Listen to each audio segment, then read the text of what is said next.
Olá, seja muito bem-vindo, muito bem-vinda a mais uma transmissão da Segunda Igreja Presbiteriana de Jundiaí. Hoje é dia 5 de agosto de 2020, quarta-feira, e às quartas-feiras nós temos o privilégio de conversarmos sobre a Palavra de Deus. Iniciamos já há algumas semanas uma série de conversas sobre a oração dominical, a oração do Pai Nosso. Já vimos que a oração do Pai Nosso possui uma estrutura muito fácil de ser compreendida e identificada.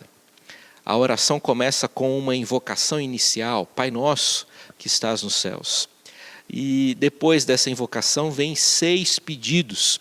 Os 3 primeiros pedidos concentram-se em Deus e no seu reino. Venha o teu reino, santificado seja o teu nome, seja feita a tua vontade. O primeiro pedido do segundo conjunto de solicitações, e que tem a ver com as necessidades humanas, é aquilo que a gente encontra em Mateus capítulo 6, verso 11. O pão nosso de cada dia dá-nos hoje. Depois de concentrar nossa atenção em nosso Pai Celestial, Jesus agora nos ensina a orarmos por nossas próprias necessidades. Curiosamente, dessas 3 petições, o Senhor nos diz para orarmos primeiramente por nossas necessidades físicas e não pelas nossas necessidades espirituais. A palavra grega traduzida por pão não representa apenas comida, antes simboliza todas as nossas necessidades físicas. O reformador alemão Martinho Lutero, destacado pastor e teólogo da Reforma Protestante, dizia o seguinte: tudo o que é necessário para a preservação desta vida é pão, comida, boa saúde, bom clima, família, entre outras coisas. Todavia, é bom observarmos que nosso Senhor se refere sempre às nossas necessidades e não aos nossos luxos. Todas as nossas necessidades físicas serão supridas por Deus. Essa é a sua palavra, essa é a sua promessa. Para compreendermos melhor essa 4ª petição da oração dominical, eu gostaria de chamar a sua atenção para um texto do Antigo Testamento, para o capítulo 16 do livro do Êxodo. Cerca de um mês depois da saída do Egito, nós lemos em Êxodo capítulo 16, verso 2 o seguinte: toda a congregação dos filhos de Israel murmurou contra Moisés e Arão no deserto. Se considerarmos o contexto, murmuração se refere à rebelião. Murmurar significa rebelar-se contra alguém. A rebelião do povo de Deus no deserto estava fundamentada numa interpretação equivocada de que a libertação do Egito não foi algo bom e visava, na verdade, a sua reversão. O povo queria voltar para o Egito, porque lá, afinal de contas, diferentemente do deserto, lá tinha carne na panela. O povo sentia saudades do Egito. É por isso que a murmuração, mesmo sendo dirigida contra Moisés, foi, na verdade, dirigida contra Deus. No Antigo Testamento, a palavra murmurar representa o pecado de se rejeitar a vontade de Deus quanto ao passado, presente e futuro. Ninguém gosta de ficar perto de gente que reclama o tempo todo. Tem gente que é fácil da gente descobrir qual será o assunto dela. Tem gente que nem se aproximou direito da gente e nós já sabemos qual será o assunto, qual será a pauta de sua conversação. O indivíduo é um murmurador compulsivo e ele não consegue focar em nada além de sua própria insatisfação e descontentamento. Infelizmente, a minha impressão é que o homem, a mulher, nós somos mais propensos, mais inclinados naturalmente à insatisfação do que à satisfação. E essa inclinação natural, por conta do nosso pecado, é potencializada por causa do meio que a gente vive. Nossa sociedade consumista, ocidental, pós-moderna, capitalista, quer nos convencer de que o que temos não é suficiente, precisamos de mais, mais e mais. Sobre esse consumismo, eu gostaria de dividir com você algo que saiu da pena de Rubem Alves. Rubem Alves escreveu um texto onde ele fala sobre a Barbie. Esse texto está dentro de um livro chamado Teologia do Cotidiano. Olha lá. A sociedade do joga fora começa com a Barbie. Nascida em 1959, em 1970, mais de 12 milhões já tinham sido vendidas. Um verdadeiro negócio da China. E por quê? Porque a Barbie, diferentemente das bonecas antigas, que se contentavam com uma chupeta e com um chocalho, a Barbie tem uma voracidade insaciável. A Barbie é uma boneca que nunca está contente, ela sempre pede mais. A Barbie tem o namoradinho da Barbie, que é o Ken, tem a casa da Barbie, tem a banheira da Barbie, tem o carro da Barbie, enfim, a Barbie nunca está completa. E por conta de sempre se apresentar de forma incompleta, ela sempre vem com uma pitada de infelicidade.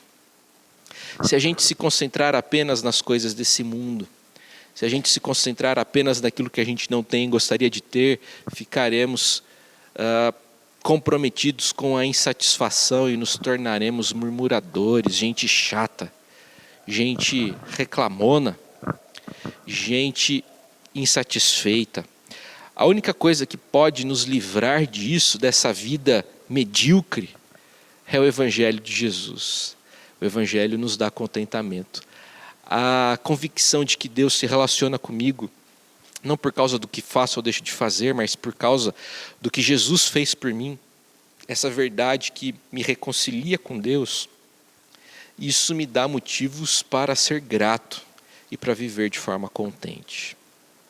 No deserto, Deus revelou sua misericórdia e sua providência, concedendo ao povo, mesmo aquele povo ingrato, o sustento necessário. No verso 12 do capítulo 16, lemos que Deus, em resposta ao clamor de Moisés, disse que o povo iria comer carne de tarde e que iria se fartar de pão pela manhã. Dito e feito, naquela mesma noite, Deus enviou para aquela região uma grande quantidade de codornizes, avizinhas, fáceis de serem capturadas. O churrasco durou a noite toda. O povo comeu muita carne naquela ocasião. E pela manhã, quando acordaram, o povo percebeu que havia orvalho na região. Depois que o orvalho evaporou, ficou ali uma casquinha. E o povo, muito curioso, se apinhou, se ajuntou e perguntaram, apontando para aquela casquinha: maná, hebraico para o que é isso? Moisés, muito crente, um homem que discernia a vontade de Deus, logo disse: isto é o pão que o Senhor vos dá para o vosso alimento. Moisés identificou naquele episódio a providência de Deus. O maná foi o alimento comido pelos filhos de Israel no deserto. Seu sabor possivelmente assemelhava-se ao waffle com mel. O povo cozia o maná e também fazia bolos com ele. O maná deveria ser recolhido bem cedo, antes do ataque das formigas e antes que o sol da manhã o derretesse. Mas não acaba por aí. O pão que caía em forma de orvalho deveria ser recolhido a cada dia, em proporção ao número de pessoas de cada grupo familiar. E o detalhe é o seguinte: o prazo de validade do pão era exatamente de um dia. A promessa de Deus para o seu povo é de que ele iria sustentá-los a cada dia. Mas nem todos obedeceram. Em Êxodo capítulo 16, lemos que alguns recolheram a mais. No dia seguinte, o pão estava cheio de bichos e cheirava mal. Êxodo 16, 20. É verdade que em muitas passagens bíblicas recomenda-se a prudência. É importante sim zelar pela colheita e pela administração da colheita para que se tenha pão na entre-safra. Mesmo assim, quando pedimos pelo pão nosso de cada dia, somos desafiados a nos perguntarmos se parte do que temos em nossa mesa não está cheirando mal. Pode ser que essa parte falte na mesa do próximo. E essa parte que eu tenho a mais me dá uma falsa sensação de segurança. Na verdade, isso me impede de confiar em Deus. A verdade é que pão acumulado cheira mal. Quando oramos e pedimos pelo pão nosso de cada dia, estamos confiando em Deus para o suprimento das nossas necessidades. E estamos também nos dispondo a dividirmos um pouco do que temos, a fim de que o nosso próximo seja abençoado. Eu gostaria de orar com você e por você nesse momento. Pai nosso, que estás no céu, santificado seja o teu nome. Venha o teu reino, seja feita a tua vontade, assim na terra como nos céus. O pão nosso de cada dia nos dá hoje. Obrigado a Deus por essa palavra. Obrigado a Deus por mais um ensinamento. Nos ajude, Deus, a sempre confiarmos no Senhor para o suprimento das nossas necessidades, não dos nossos caprichos.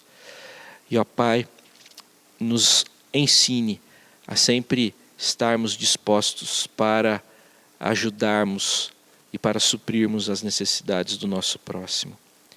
Nos abençoe, ou melhor, continue nos abençoando, é o que nós imploramos ao Senhor, no nome poderoso de Jesus.